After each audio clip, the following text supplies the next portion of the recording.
Welcome to Maple. Maple is a powerful math software tool used in robotics, medical research, aerospace, theoretical physics, green energy projects, education, and a whole lot more. But no matter what you're going to use Maple for, watching this video will show you the most important things you need to know when using Maple for the first time. This won't take long, I promise. Let's get going. Number 1. Entering your problem. It works like you'd expect it to. You can use the palettes, the keyboard, or mix and match. If you've entered an exponent or you're in the denominator of a fraction, use the right arrow key to get out again. If you prefer to type instead of using the palette to enter symbols like pi, e, and the square root sign, you can use symbol completion.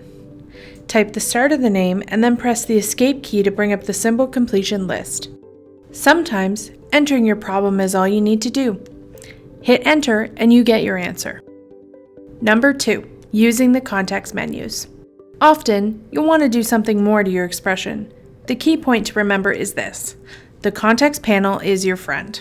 Maple has thousands of commands, but you can perform many operations simply by clicking on the menus in the context panel. The options change based on your current expression, so you only see relevant choices.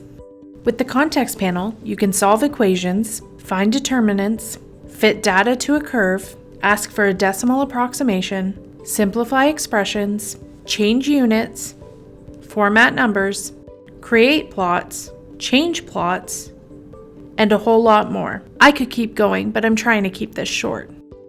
Just one more point. Number 3, using commands. If you prefer, or if your problem goes beyond the scope of the context menus, you can call on Maple's over 5,000 commands directly. Most commands are grouped together in packages. In addition to extensive mathematical coverage, Maple packages also provide tools for student learning, connectivity and code generation, programming and application building, and much more.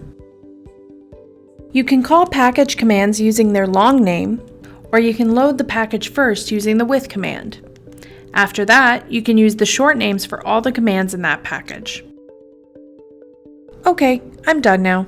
That's everything I wanted to tell you. When you're ready for more, check out the Maple portal for tutorials, sample applications, a programmer's manual, and other great resources designed to help you get started and keep you moving. There's more to Maple than what I've shown you, of course, such as a sophisticated programming language, hundreds of tools and commands designed specifically for student learning, easy methods for creating interactive applications, including one-step application creation, and built-in support for hundreds of plot types and options, plus the ability to create more. People use Maple in so many different ways to do so many different things. Wherever Maple takes you, enjoy!